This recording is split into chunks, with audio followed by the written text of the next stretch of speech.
Amados e queridos irmãos, nós estamos de volta para juntos aprendermos com mais uma lição bíblica dominical. A lição que nós vamos estudar hoje é a lição de número 8. É da nossa revista da PEC e nós estamos estudando de uma forma bem didática, uma forma expositiva, o livro de Esther.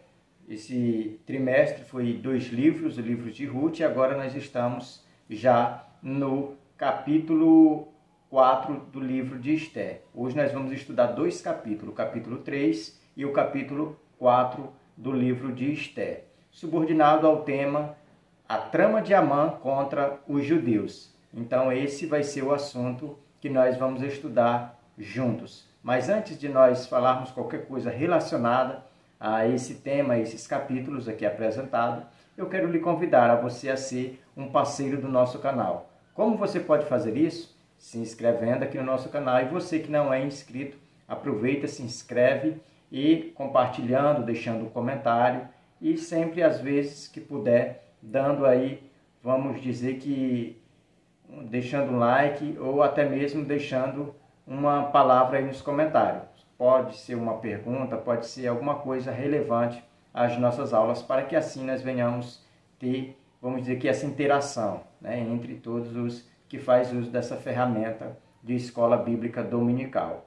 Então vamos passar aqui ao nosso tema. O tema é o drama de Amã contra os judeus. Todos nós sabemos que Amã, ele é uma personificação do mal, porque é um homem que vai se levantar aqui no capítulo 3 do livro de Esther para varrer da face da terra todo o povo, né, de Israel, toda a nação dos judeus, toda a raça dos judeus ele quer exterminar. Então é um verdadeiro genocida.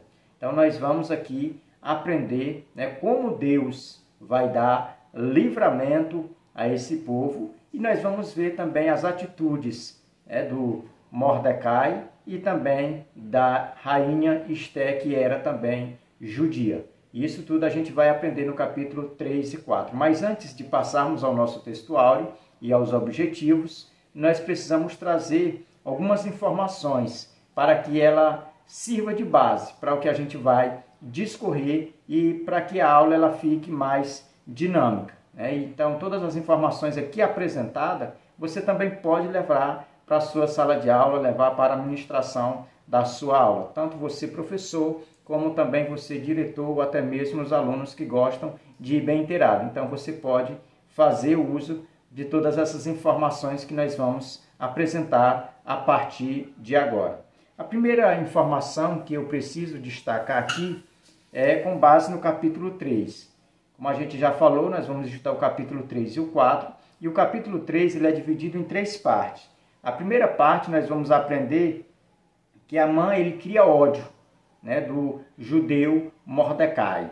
Ele vai ser promovido a primeiro-ministro, né, fazer parte do escalão aí do rei Assuero, e ao mesmo tempo ele vai sentir ódio de Mordecai, pelo simples fato de Mordecai não concordar aí em se dobrar, em se curvar diante dele. E ele, vendo que Mordecai não vai se curvar diante dele, ele, como era uma pessoa orgulhosa, ele disse: não compensa eu fazer mal só para Mordecai, eu vou fazer mal para toda a raça dele. Eu vou banir da face da terra toda a sua raça por causa dessa atitude de insolência para comigo. Isso a gente vê na primeira seção de versículo do capítulo 3, que vai aí até o verso 6. Do versículo 1 ao versículo 6 do capítulo 3 é Amã aí sentindo o ódio de Mordecai, ou seja, criando, alimentando esse ódio. Já a segunda parte desse capítulo é do versículo 7 até o versículo 9, que vai falar sobre o projeto, a ideia de Amã de destruir todos os judeus. É aonde ele vai colocar na mente, no coração, esse desejo impetuoso de destruir todos os judeus. A gente vai ler detalhadamente esses versículos, do versículo 7 ao 9, e a gente vai ver todo esse projeto maldoso desse homem chamado Amã. E a terceira parte, última desse capítulo, é do versículo 10 até o 15. É onde vai falar sobre o decreto né, real, é onde vai ser editado e ao mesmo tempo vai ser publicado aí esse edito. E aonde esse edito ele foi editado, aonde ele foi promulgado, foi na cidadela de Suzã, aonde era a base ali, era uma das cidades capitais do Império Medo-Persa. Então a gente vai ver que a partir de Suzã vai ser redigido ou compilado documentos e enviados às 27 províncias, né? Isso por meio ali dos Correios, né? Que vai ser ali instituído. Os Correios eles vão ser, ou vai fazer esse uso deles para que essas cartas elas cheguem. Lembrando que esse edito ele não era escrito em papel como nós conhecemos hoje, mas naquela época era escrito em barro, né, em uma forma de cerâmica, ou até mesmo em pergaminhos, né?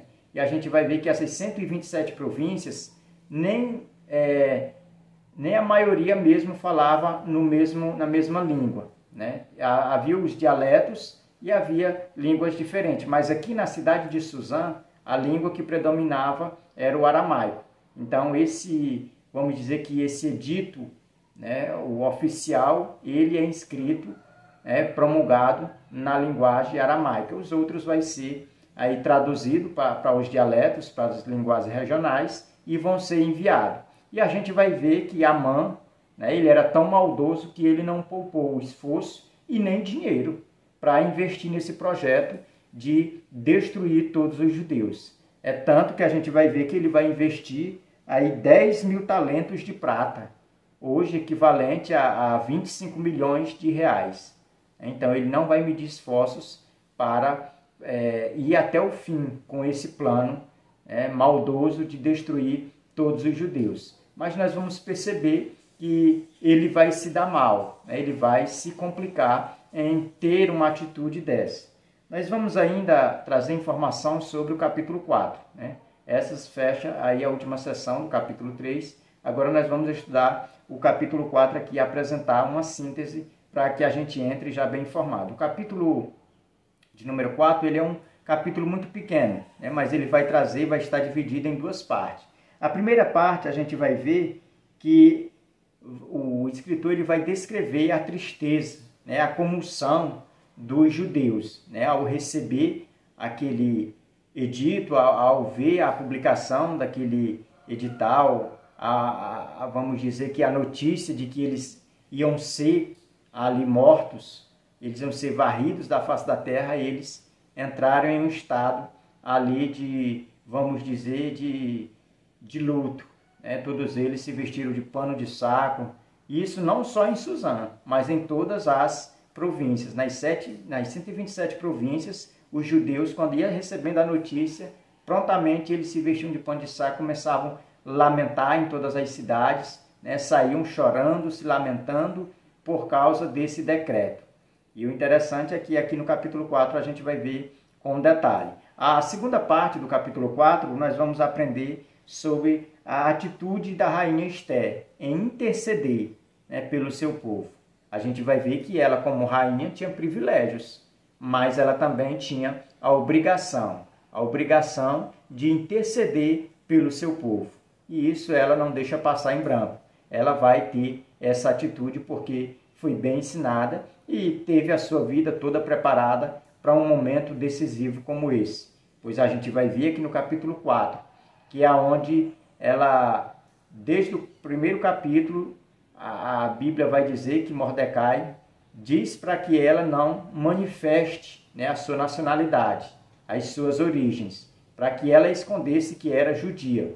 Já que no capítulo 4, Mordecai pede que ela manifeste, né, a sua origem. E a gente percebe que Mordecai ele foi dirigido por Deus de uma forma tão perfeita como que se ele soubesse já o final da história, o desenrolar, e no momento certo dele falar as coisas a Esther. Então a gente vai perceber aqui no capítulo 4 todo o desenrolar dessa atitude corajosa e uma atitude também de fé da parte da rainha Esther.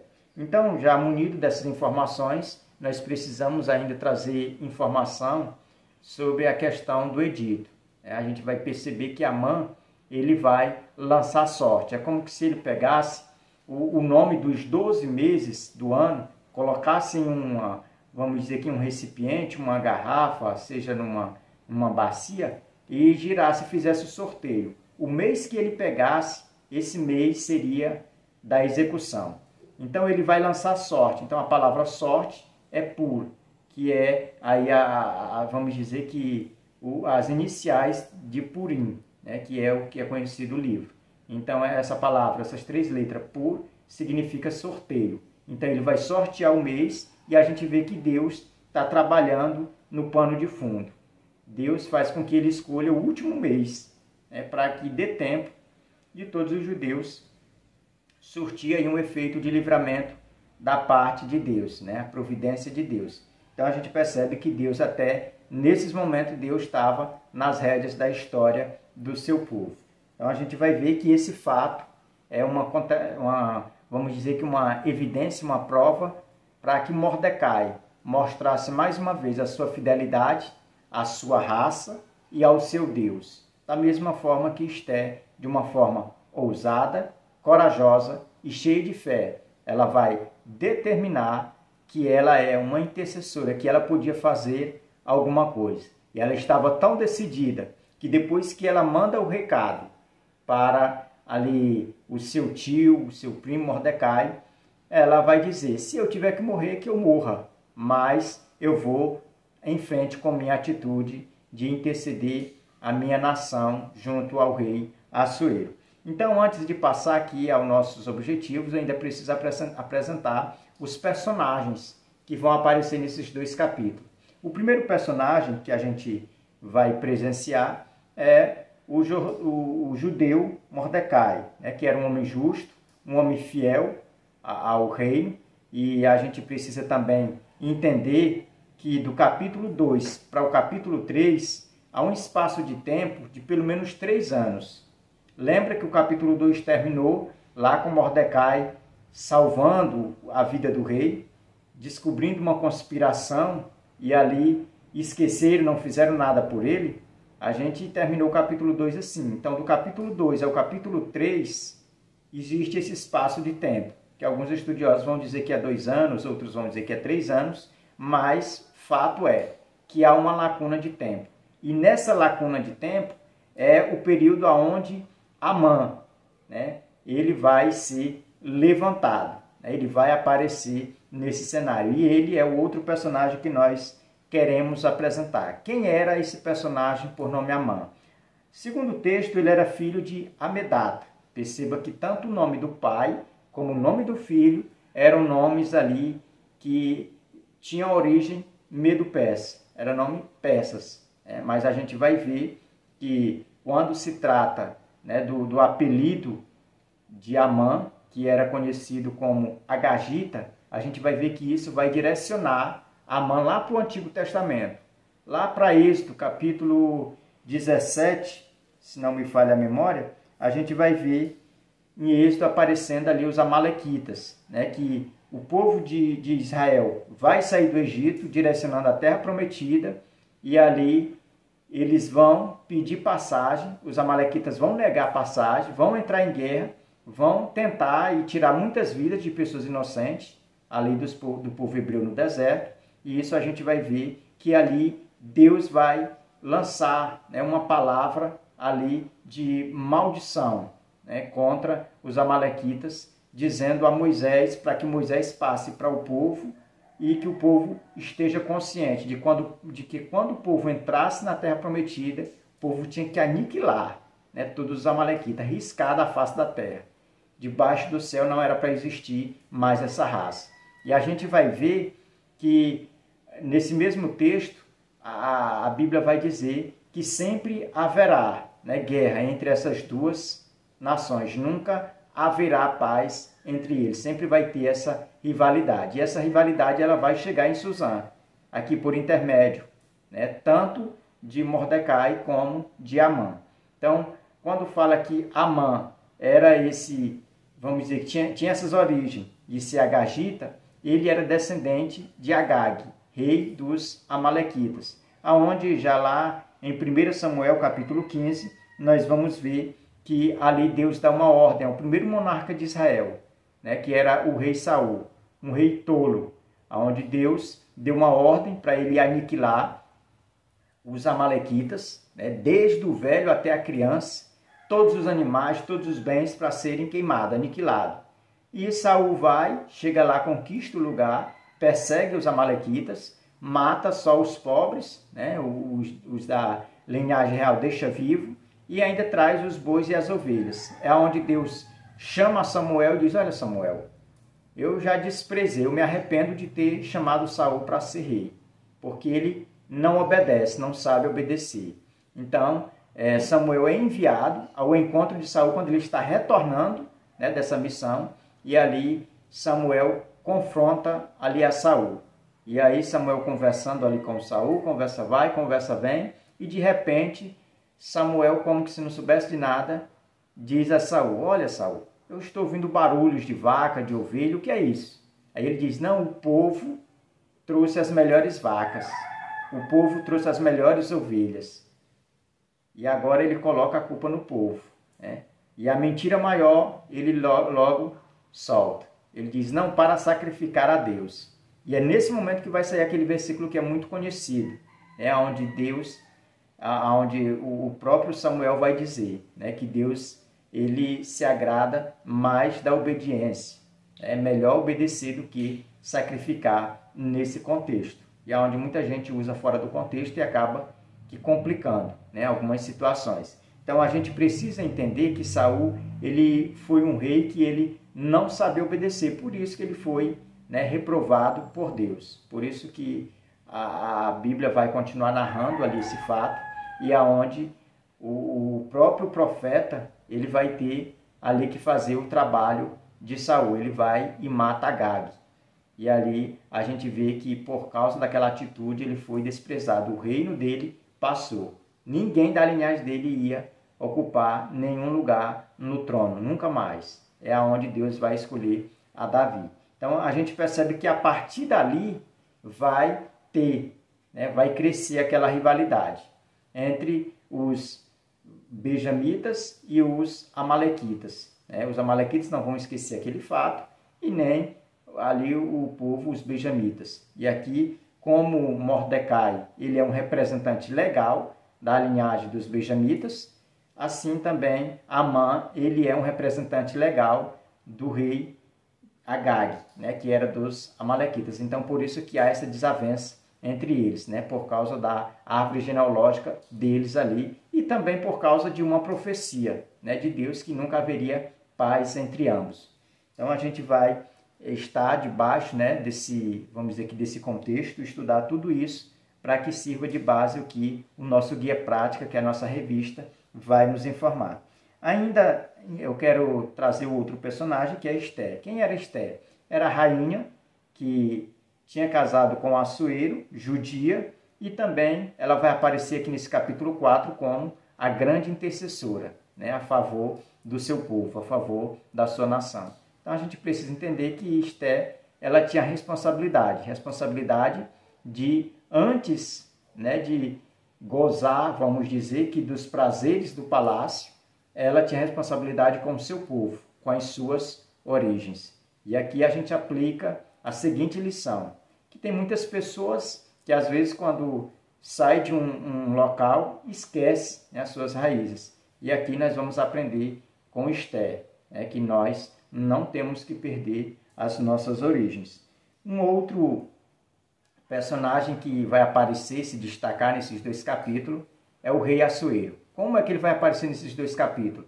Como um rei tolo, como um rei que, além de tolo, né, agiu com ignorância, a ponto de colocar o seu anel, o seu selo, nas mãos de Amã, e sem nem se informar acerca de quem era esse povo. Ele nem ficou sabendo acerca de quem era esse povo que Amã tinha colocado diante dele como pessoas desobedientes, como pessoas que estavam em todas as, vamos dizer, em todas as regiões do seu reino, nas 127 províncias, e a gente percebe que esse rei ele agiu mais uma vez com tolice, como desde lá do primeiro capítulo do livro de Esther, ele vem demonstrando que ele é um rei tolo.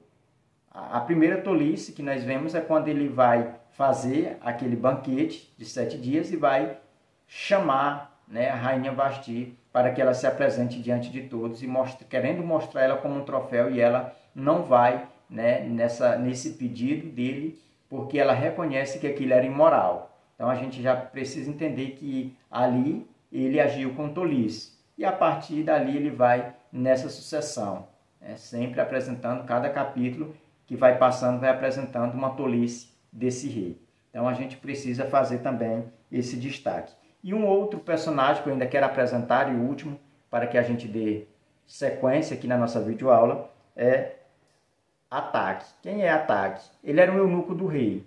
Ele tinha a sua origem do seu nome Pés, né? Então ele era eunuco do rei, o rei vai dar ele para ele servir Esther. Então ele vai ser o serviçal aí de Esther. Então ele vai aparecer no capítulo 4 como mediador.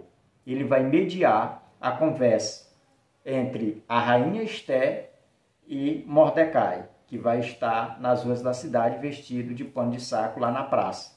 Então ele que vai pegar as informações de Esther, levar a Mordecai, pegar de Mordecai, levar a Esther. Então ele vai ser esse mediador de tudo que vai ser narrado no capítulo de número 4. Ele é que vai ser responsável por pegar o edital, né, e levar diante da rainha Esther e mostrar para ela o que está acontecendo.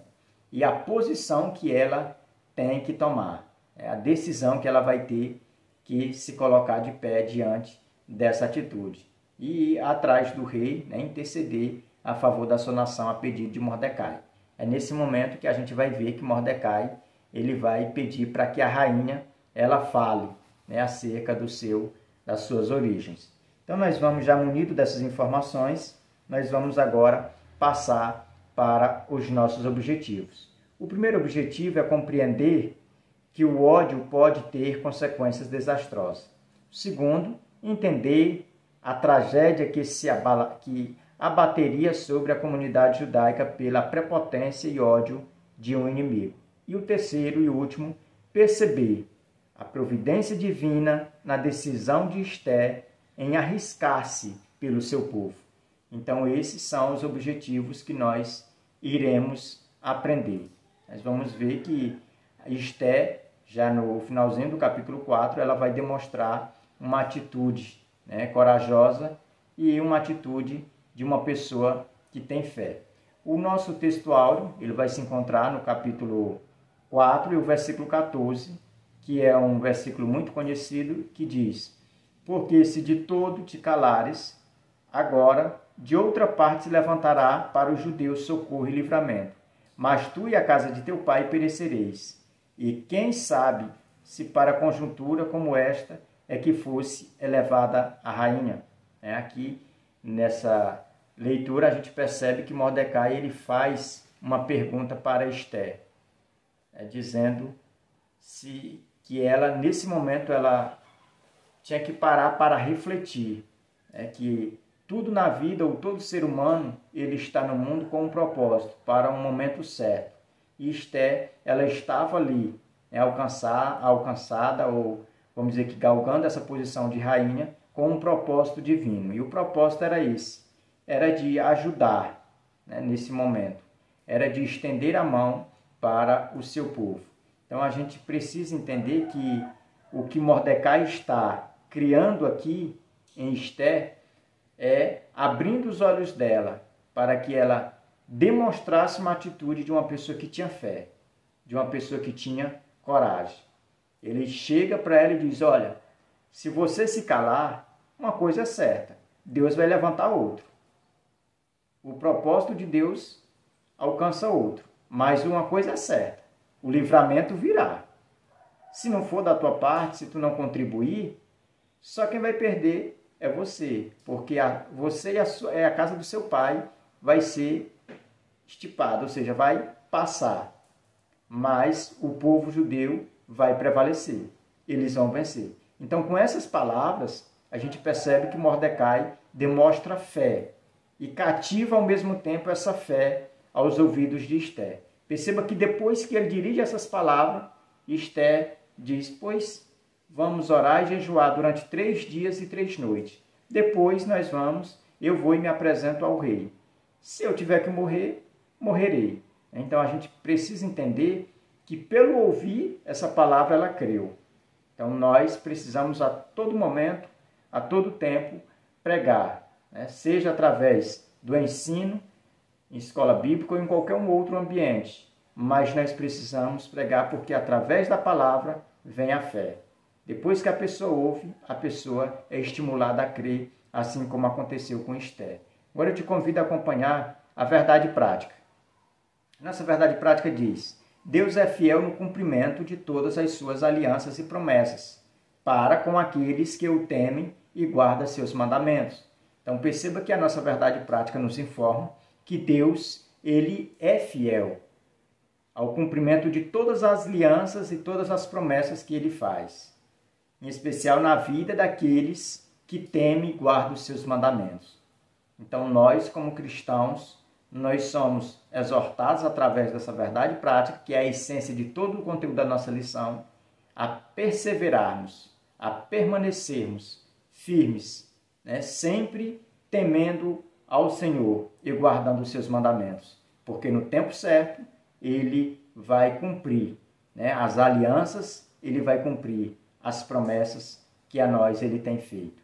Então nós precisamos sair uma lição como essa consciente de que o nosso Deus ele é fiel para cumprir todas as suas alianças e todas as suas promessas. Nós vamos agora passar ao primeiro ponto da nossa lição. O primeiro ponto, ele está com base do versículo 1 até o versículo 11, aonde vamos tratar sobre vamos dizer que o drama, né? Ou a trama de Amã, aonde essa trama ela vai nascer, em primeiro lugar, no coração de Amã. Amã ele vai gerar esse ódio por Mordecai e aonde ele vai decidir, né, perseguir não somente Mordecai, mas toda a sua raça. O primeiro tópico do primeiro ponto fala: Mordecai não se dobra diante de Amã. Aqui a gente precisa perceber, que é com base no versículo 2 do capítulo 3, que Amã ele vai demonstrar para todos que ele não se dobra diante de Amã, Mordecai não se dobra diante de Amã. Por quê?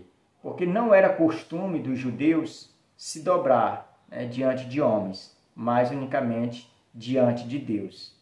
Mas aqui a gente percebe que Mordecai ele era fiel ao rei Assuero. Ele podia até se dobrar, mas diante de um agagita não. Porque aqui era muito mais sério. Alguns estudiosos vão defender que é porque Amã batia no peito e se considerava um deus. Outros vão dizer que era por causa da diferença, né, familiares, ou a rivalidade familiares que o acompanhavam os dois. Então uma coisa é certa, é que Mordecai não se dobrava diante de Amã e Amã presenciava isso com frequência.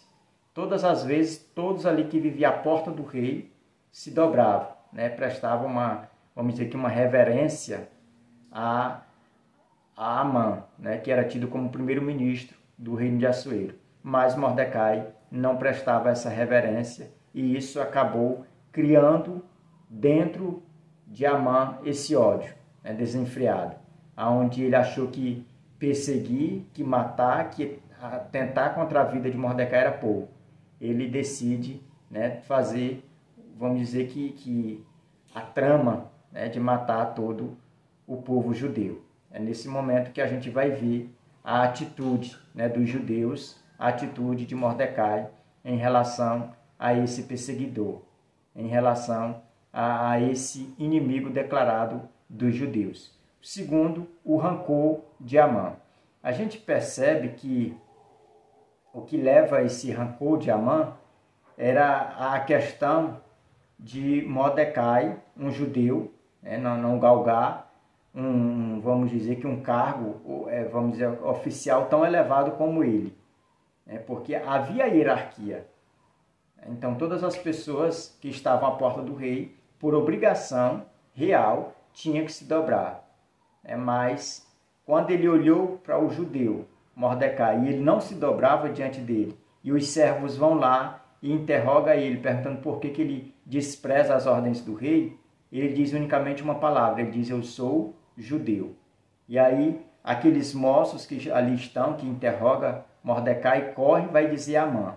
E quando diz a Amã já presenciava, mas não levava a sério porque não sabia o motivo. Mas quando ele fica sabendo que era um judeu que não se curvava diante dele, nesse momento esse rancor é alimentado, né, dentro dele. É onde ele vai decidir, né, de uma vez por todas exterminar todos os judeus ali, tanto da cidadela de Suzã como de todas as províncias aonde Assuero era rei, né, de onde era coordenada por Assuero. Terceiro tópico, Amã autorizado pelo rei. Aqui nessa seção de versículo, a gente vai ver que Amã, ele vai chegar para o rei Assuero e vai dizer para Assuero: olha, existe um povo aí nas 127 províncias, um povo que tem um costume diferente dos nossos, um povo que fala uma outra língua, um povo que não está de acordo com as nossas ideologias. Eles são pessoas desobedientes, mas ele não cita que era o povo judeu. Ele oculta algumas informações. E se a gente perceber, for examinar, né, com detalhe acerca de todas essas, vamos dizer que essas informações que ele leva ao rei, todas elas são vazias, né? Ou seja, não existia prova ou evidências para que viesse ser editado vamos dizer que um edito como esse, né, de condenação a toda uma nação. Então a gente percebe aqui nesse tópico, com essa autorização, é como que se Amã comprasse esse direito do rei. Ele vai apresentar 10.000 talentos de prata para o rei, para que assim ele possa pagar, né, todos os custos, e depois ele vai dizer ao rei: olha, todas as pessoas que forem ser exterminadas, nós vamos confiscar todos os seus bens e trazer para o tesouro real. Então a gente precisa entender que o investimento de Amã, ele investiu muito, mas ele também ia tirar um retorno.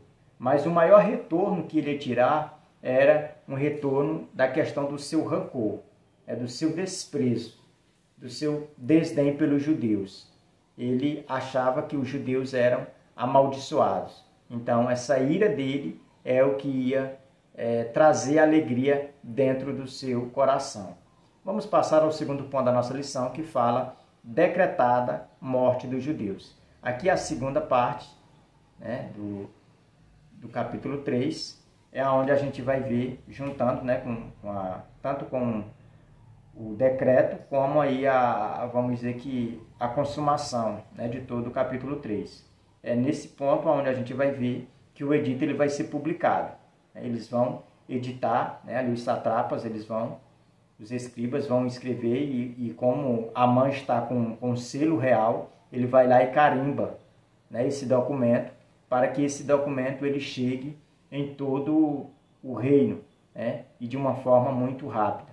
Isso a gente vai ver aqui no primeiro tópico, onde vai falar sobre o edito publicado.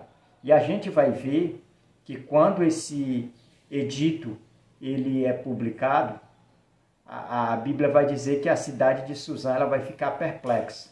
O texto vai dizer que a cidade vai ficar de uma forma atônita, sem entender nada, tristonha.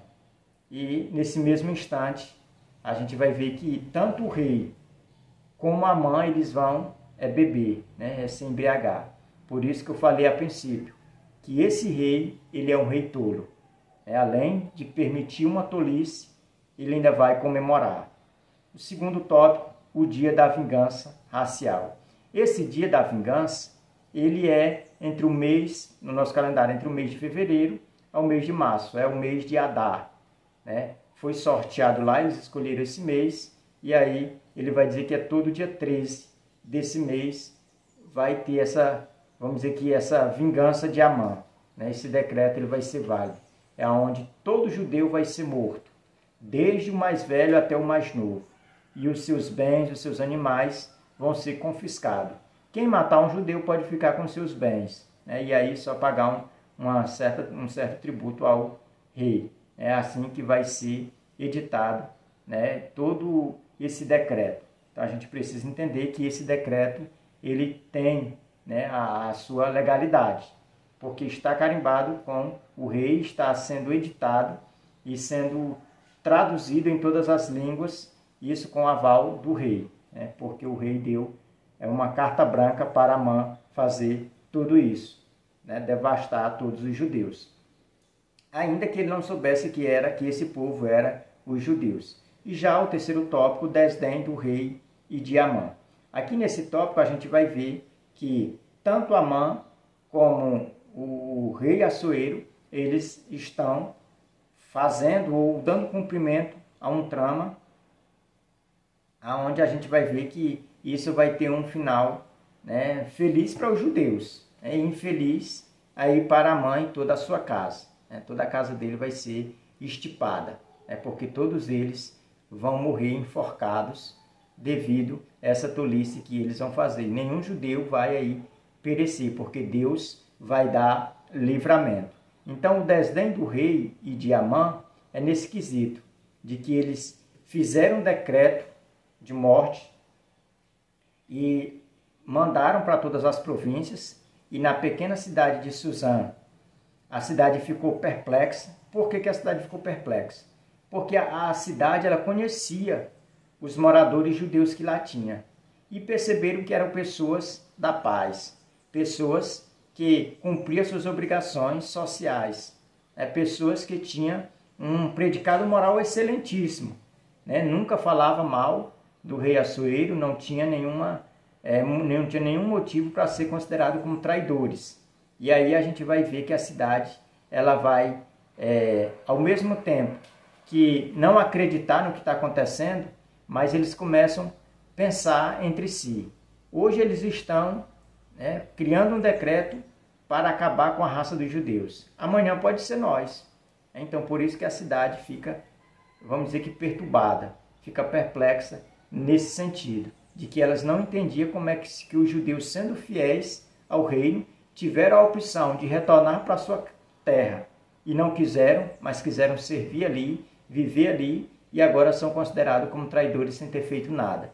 Então por isso que a cidade de Suzã, assim como todas as demais cidades do Império, né, das 127 províncias, também ficou. Isso a gente percebe no capítulo 4, no versículo 13, onde vai dizer que todos os judeus, né, em todos os lugares aonde o documento chegava, eles começavam a chorar, eles começavam a gritar, né, a sair pelas ruas vestidos de pano de saco, como se estivesse de luto, né, se lamentando contra algo que eles não tinham nem noção de como tinha surgido, né, de que eles não tinham que ser considerados assim como o edital, assim como o decreto estava considerando pessoas perigosas, pessoas aí que tinham traído o reino de Assuero. Então a gente vai ver tudo isso no capítulo 4, a partir do versículo 3. Vamos passar para o último ponto da nossa lição, que vai falar Mordecai e Ester. No primeiro tópico, angústia e desgosto. Aqui, nesse primeiro tópico, a gente vai ver aonde Mordecai ele vai vestir roupas, né, de pano de saco, e vai se angustiar e vai ficar desgostoso. Ester, até o momento, não sabe de nada. Depois, os eunucos, os servos dela, vai repassar para ela. Ainda que esse servo não tinha nenhuma informação acerca da origem de Ester e nem de que ela era parente, né, próxima aí de Mordecai. Mas elas vão falar porque já tinha visto falar da consideração que Ester tinha por Mordecai. E vai dizer que ele está nas ruas, vai dizer que ele está nas praças, gritando, se lamentando e vestido de roupa aí de pano de saco.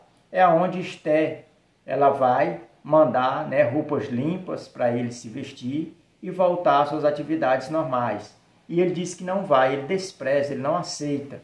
E depois ela vai mandar o eunuco, que é Ataque, né, que é o eunuco dela, para saber por que daquela situação, que ela não estava entendendo e não sabia de nada.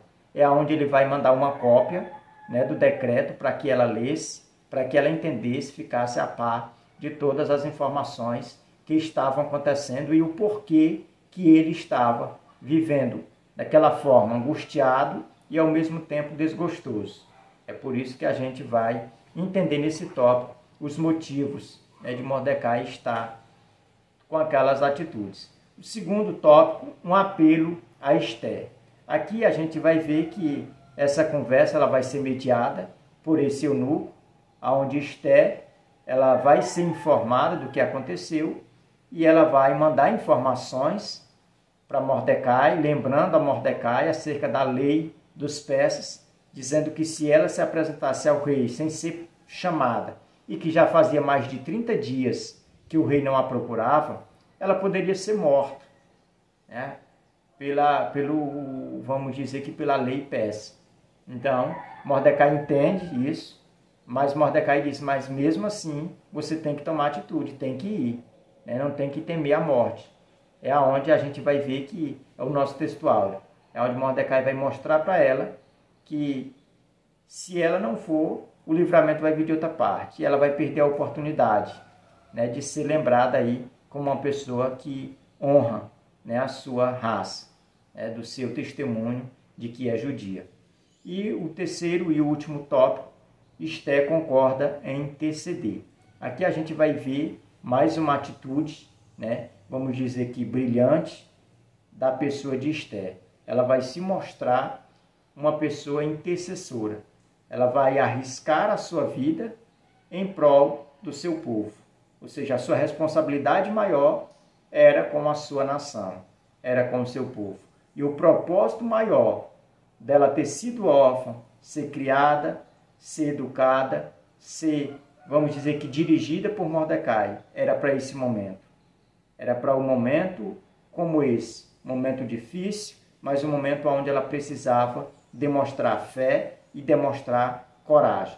Porque só uma pessoa cheia de fé, ela pode dar a sua vida a favor do seu povo, a favor do seu próximo.